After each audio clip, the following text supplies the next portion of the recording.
Gubernur DKI Jakarta Basuki Cahayapurnama optimis peraturan Presiden terkait reklamasi akan mengakhiri polemik pembangunan di pantai utara Jakarta.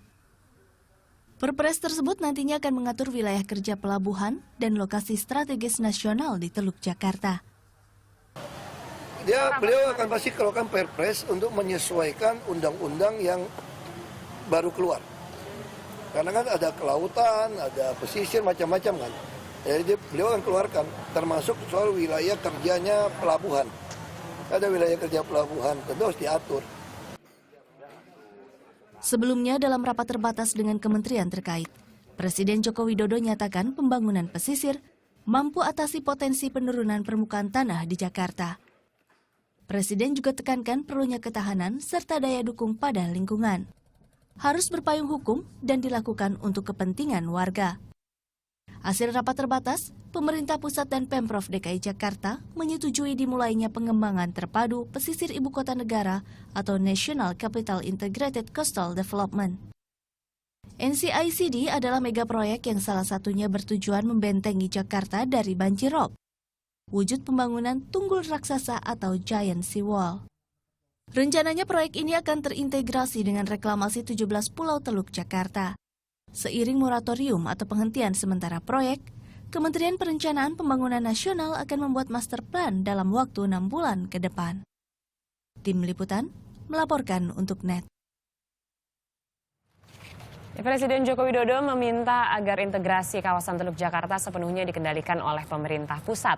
Proyek pembangunan tanggul laut raksasa ini diharapkan dapat menjawab sejumlah permasalahan ibu kota seperti penyediaan air bersih dan juga pengendalian banjir.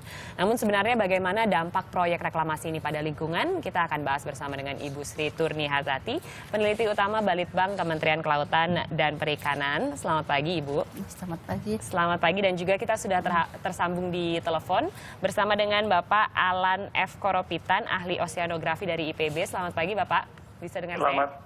Selamat pagi, Mbak Syana. Selamat pagi. Sebelum ke Ibu Sri, saya mungkin ingin tahu tanggapan dari Pak Alan terlebih dahulu begitu. Sebenarnya apa yang harus diperhatikan pemerintah sebelum melanjutkan proyek reklamasi ini? Ya, jadi menurut saya selain kita mengkaji regulasi ya, kita juga perlu mengkaji implikasi dari dampak reklamasi ini. Nah, ini perlu diumumkan kepada publik. Jadi menurut saya ini adalah momentum untuk memperbaiki tata kelola ke depan.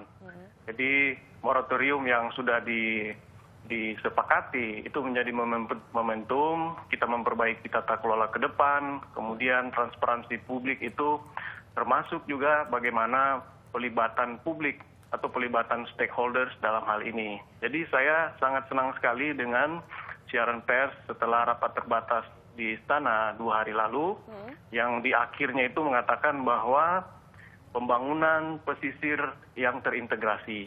Artinya dari pihak pemerintah dalam hal ini Presiden sudah menyadari bahwa kita memerlukan suatu pembangunan yang terpadu begitu di pesisir. Ini dikenal dengan Integrated Coastal Management. Jadi bagaimana memadukan berbagai kebijakan atau aplikasi kebijakan dari berbagai stakeholders. Katakanlah ada pelabuhan di situ, ada transportasi laut, tetapi juga ada aktivitas perikanan dan malah untuk perlindungan laut begitu ya. Bagaimana memadukan semua ini untuk menjadi suatu pembangunan yang terintegrasi. Nah, jadi kita sangat senang sekali dengan niat pemerintah ini. Nah, untuk kedepannya tetaplah saja kita perlu memberikan atau memberitahu kepada publik implikasi-implikasi dari reklamasi ini. Karena sekarang kan sudah terlanjur 4,5 pulau jadi. Nah, kalau itu dibongkar misalnya, apa implikasinya? Tetapi kalau itu tidak dibongkar, apa implikasinya? Dan bagaimana tahap ke depan? Nah, menurut saya ini perlu diumumkan ke publik. Dan dengan demikian, setelah itu tentunya pemerintah yang akan mengambil keputusan. Mungkin itu untuk sementara. Oke, untuk dampaknya begitu, saya mungkin ingin tahu kajian dari Ibu Sri gitu. Hingga saat ini kajian dari KKP, dampak lingkungan yang bisa terjadi jika proyek reklamasi ini dilanjutkan itu sebenarnya semasif apa sih? Jadi gini, kalau ini saya bicara secara umum bahwa suatu reklamasi pantai itu biasanya dampaknya terhadap perikanan kita lihat dari 3 aspek, Mbak. Oke. Jadi pertama adalah aspek lingkungan dan habitat. Kemudian yang kedua aspek sumber daya ikan. Kemudian yang 3 aspek penangkapan. Oke.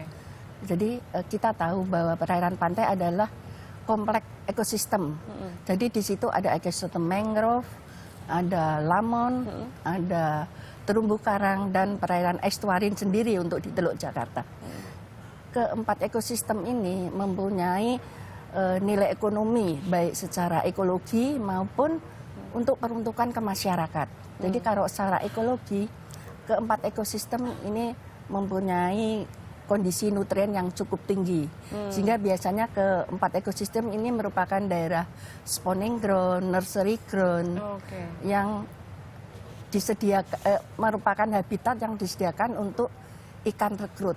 Jadi keberadaan sumber daya ikan ini tergantung dari keempat ekosistem ini. Oke. Ya. Dan kalau misalnya ini terus dilanjutkan begitu, Ibu, seperti yang sudah diumumkan oleh Presiden. Nah, nantinya apa yang akan terjadi? Apakah ikan-ikan ini akan bermigrasi atau dampaknya seperti apa gitu nantinya? Yang jelas akan masyarakat nelayan di sekitar pantai akan kehilangan mata pencarian.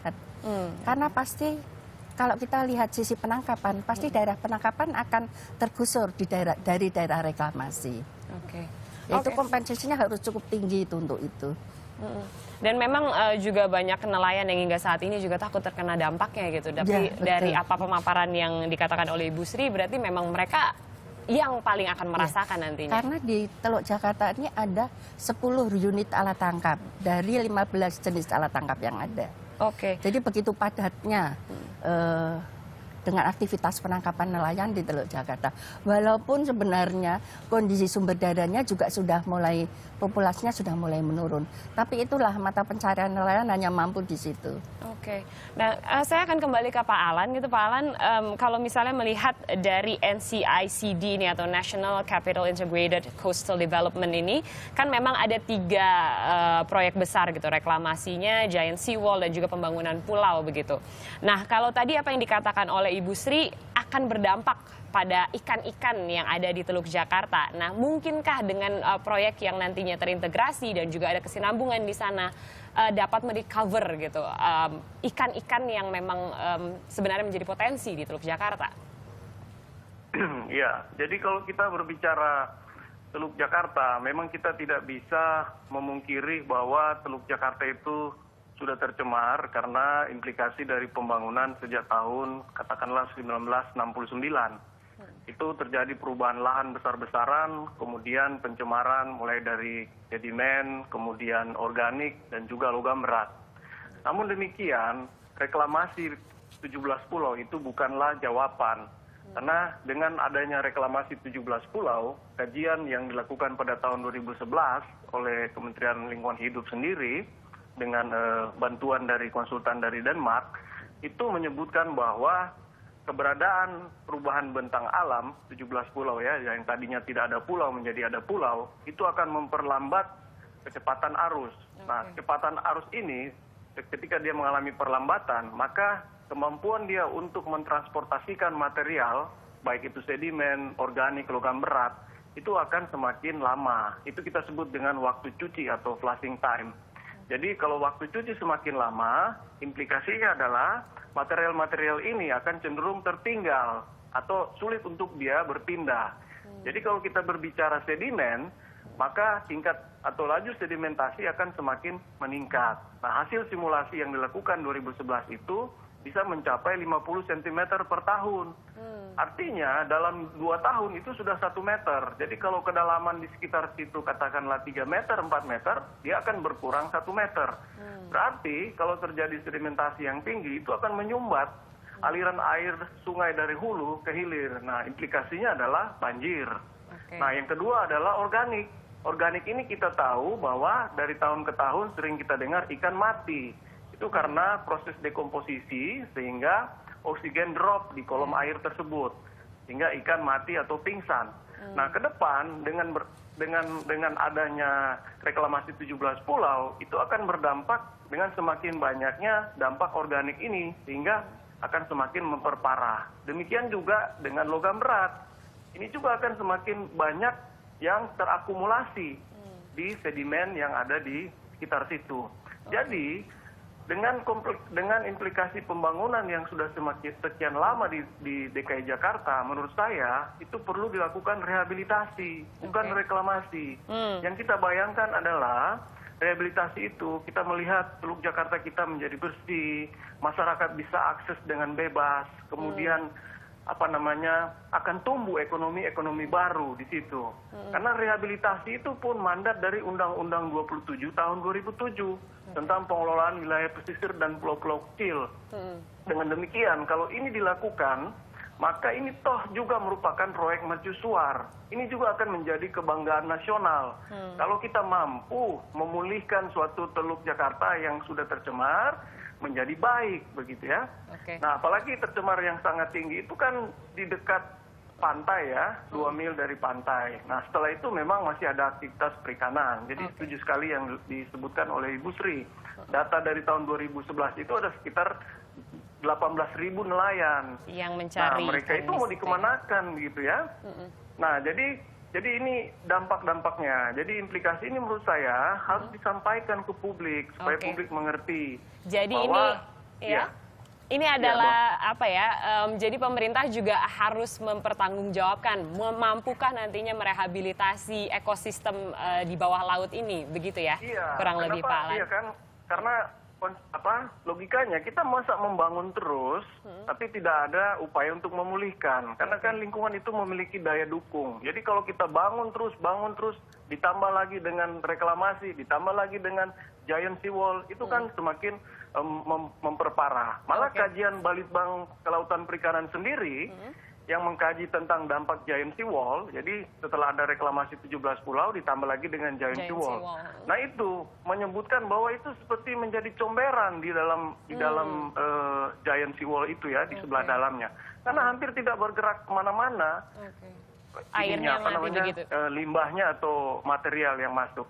Oke, terakhir mungkin saya ingin tahu dari Ibu Sri begitu. Tadi kan Ibu sudah memaparkan beberapa temuan begitu. Jadi hasil rekomendasinya nanti karena proyek ini akan diintegrasikan ke pusat gitu. Nanti seperti apa rekomendasi yang akan diberikan oleh KKP? Sebetulnya memang saya setuju dengan Pak Alan. Memang sebetulnya jalan untuk memperbaiki Teluk Jakarta itu tidak dengan reklamasi, tetapi dengan rehabilitasi habitat. Jadi kita sudah mengkaji lingkungan-lingkungan mana yang perlu diperbaiki. Seperti ada rehabilitasi mangrove di perairan timur Teluk Jakarta, yaitu antara Muara Gembong sampai Tanjung Kerawang, kemudian di perairan barat Teluk Jakarta, di Tanjung Kait sampai Tanjung Anem, itu perlu direhabilitasi mangrove-nya. Kemudian di Teluk Jakarta sendiri kondisi karangnya sudah rusak, itu harus kita rehabilitasi.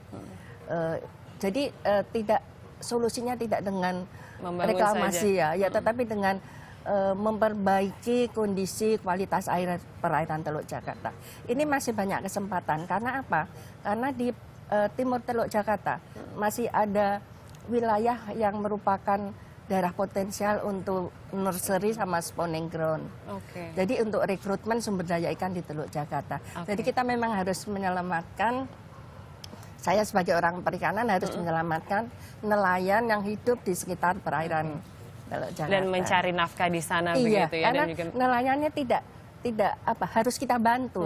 Mereka baru pada tingkat pendidikan mereka itu baru tahap menikmati apa yang diberikan Tuhan kepada mereka.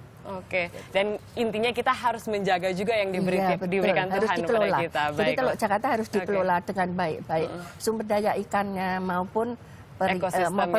maupun ekosistemnya. Dan itu kita perlu sekali untuk membentuk zona-zona di perairan laut. Itu yang paling penting itu. Kita akan tunggu nanti rekomendasinya dan kira-kira nanti apakah ini menjadi PR besar gitu untuk pemerintah, tidak hanya membangun saja tetapi juga harus dibarengi dengan pelestarian lingkungan itu sendiri. Terima kasih banyak Ibu Sri dan juga terima kasih Pak Alan yang sudah bergabung bersama kita hari ini.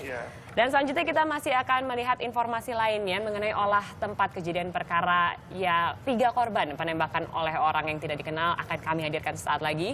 Diharapkan dari kesaksian mereka pelaku segera terungkap sesaat lagi di Indonesia Morning Show.